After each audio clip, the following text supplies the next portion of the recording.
murabona za VIP nongeye kubasuhuza cyane. Iyi ni ya podcast yanyu Abavip Podcast iba ku Abavip TV, tuganira ibyo kwiteza imbere business ndetse entrepreneurship. Tuganira ibintu bikeya cyane.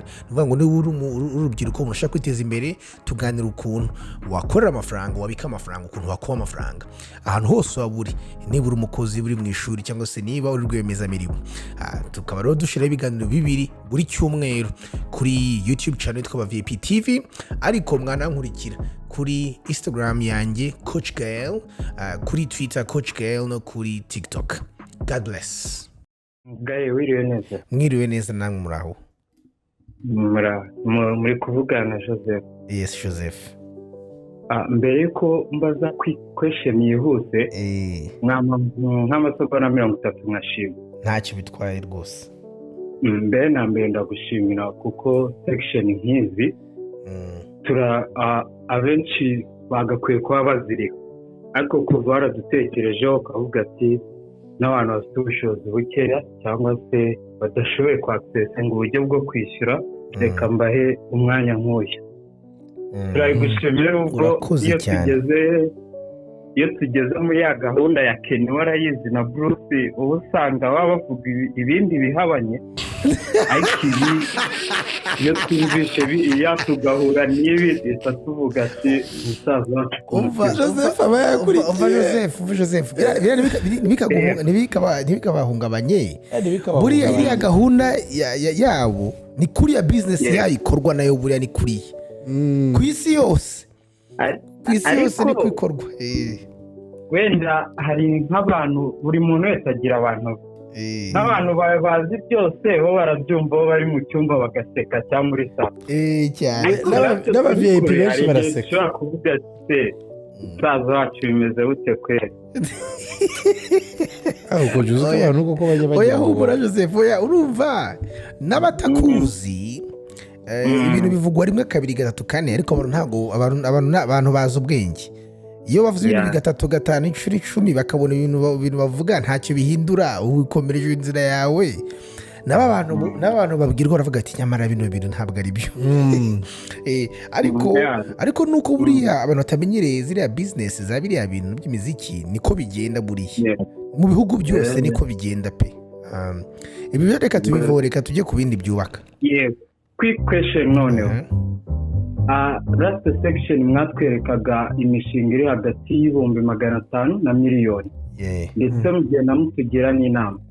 Igikomeye mwatweretse ni ugufata umwanzuro cyangwa se kugira icyo wigomwa kugira uzabashe kugera kuri icyo giciro ubashe kuba watangira. Ye nize business ndo mu accountant ahantu, ariko ni gute umuntu yamenya yuko ari umu businessman kuruta kuba umukozi mwiza?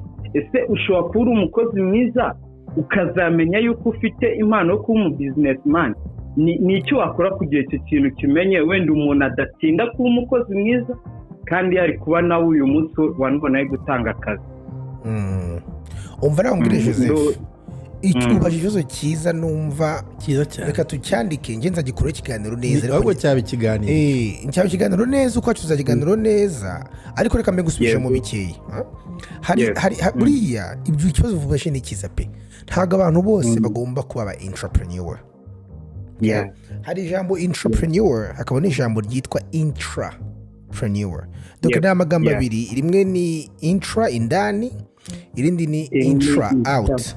Bivuze ngo umwe kabisa ni ukujya hanze agatangira ibintu bye, ariko hari n'abandi baba successful kandi bakoreye hehe indani muri company zihari.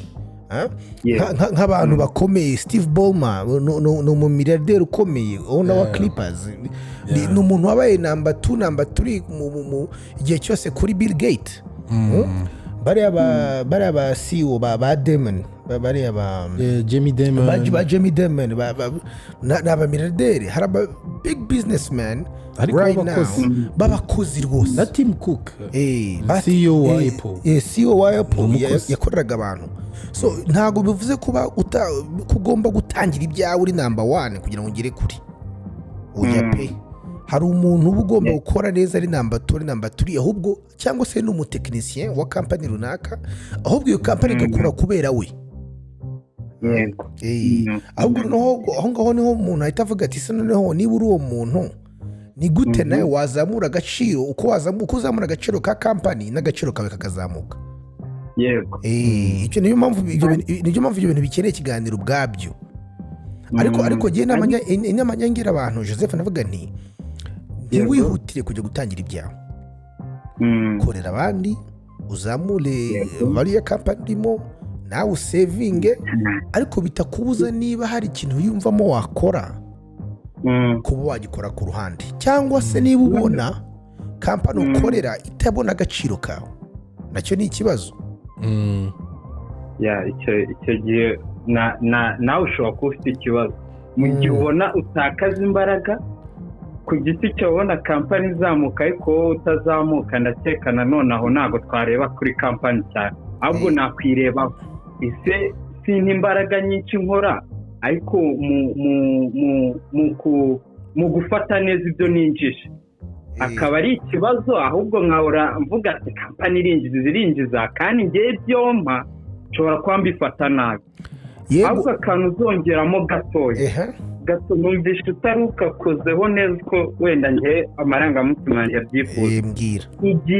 Igihe ndi umukozi mwiza ndetse n'akamaro kanjye muri kampani kaboneka, ndetse ndimo gufata umwanya wo gukora, ese hari nk'utumenyetso najya mbona, criterias najya mbona nka gato, ariko nubwo ndi umuntu mwiza hano ngize nshiritse ubwoba nkatangira iki naba success muri bwa buryo bwo gushiftinga uva kuba umukozi mwiza none ukajya kuba umu businessman mwiza.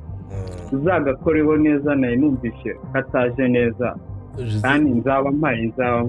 Jose, reka nkubwire rero ikintu kimwe. Kuba umukozi no kuba entrepreneur ukuntu bitandukanye cyane, kubera ko iyo uri umukozi amafaranga uba ukoresha ntabwo aba ari ayawe. Yego. Ibintu rero byose iyo waba uzi gukora ikintu kajana, ibintu byose birahinduka iyo wibutse yuko amafaranga ari ayawe, ari wowe uri at risk. Nibyo tuzaganiraho mu kindi kiganiro neza, kuko rwose umuntu ashobora kuba ati njyewe aka kazi ncuruza nko mu iduka, uko ubona uzi gucuruza mu iduka, uzi gushaka abakiriya, uzi kugira iki byose, ukaba ati ndi bon kagiye gutangira iryanjye. Wakwibuka ko amafaranga ari ayawe, renta ariwe baza kuyibaza baki pressure ikakubana pressure, tuzavugana byose. Nkako nakamenyesa kamwe Ken yaraguhaye kakwereka nubwo ko waba umuntu umeze ute muri kampani yawe, hari utuntu tubona tumugenda ureba ukavuga uti ariko je risk ndayishoboye. Hari utuntu tubona tumugenda wirebaho ukavuga uti reka ngende wo kukumaro nkazamuka, azuronga nzamukanye n'aba bantu nkazageraho mbase ntuza CEO cyangwa se nkazageraho mba ntuza assistant president, ariko risk sinayishobora. Hari utumenyetso twinshi cyane tuzarebaho icyo gihe, sibyo? Yego. Urakoze cyane Joseph, cyari ikibazo cyiza cyane. Namwe murakoze cyane, kandi ku byinshi mufite tugenera amasaha 2 n'igice, isaha 1 n'igice, tuba twabishimye. Murakoze cyane. God bless. Sawa. Nibaza ko hari telefone imwe yihuse twafatiye hanyuma amatwi. Ariko Ken, iki kiganiro hari ibiganiro bindi nifite mu mutwe. Ikiganiro buri ikiganiro cya selling cyo kujyana ikiganiro cya branding. Okay. Bwana biro birambabaza kubona abantu benshi batazi branding. Kandi noneho dusigaye dufite uburyo bworoshye bwo kwishira out there, bwo kwiselinga no kwibrand, kuzuye social media zose. Ako kanumvaga nshaka ko tugatacinga next week n'abavip bakamenya. Next Thursday kwa kane bakabimenya. Gusa bitwazana kuri icyo kintu, ariko iki kintu nacyo murakigomba kuba next topic. Murabona za VIP nongeye kubasuhuza cyane. Iyi ni ya podcast yanyu Abavip Podcast iba ku Abavip TV. Tuganira ibyo kwiteza imbere, business ndetse na entrepreneurship. Tuganira ibintu bikeya cyane. Nuvuga ngo niba uri urubyiruko mushaka kwiteza imbere, tuganira ukuntu wakorera amafaranga, wabika amafaranga, ukuntu wakuba amafaranga ahantu hose waba uri, niba uri umukozi uri mu ishuri cyangwa se niba uri rwiyemezamirimo. Tukaba rero dushiraho ibiganiro 2 buri cyumweru kuri YouTube channel yitwa Abavip TV, ariko mwanankurikira kuri Instagram yanjye Coach Gael, kuri Twitter Coach Gael, no kuri TikTok. God bless.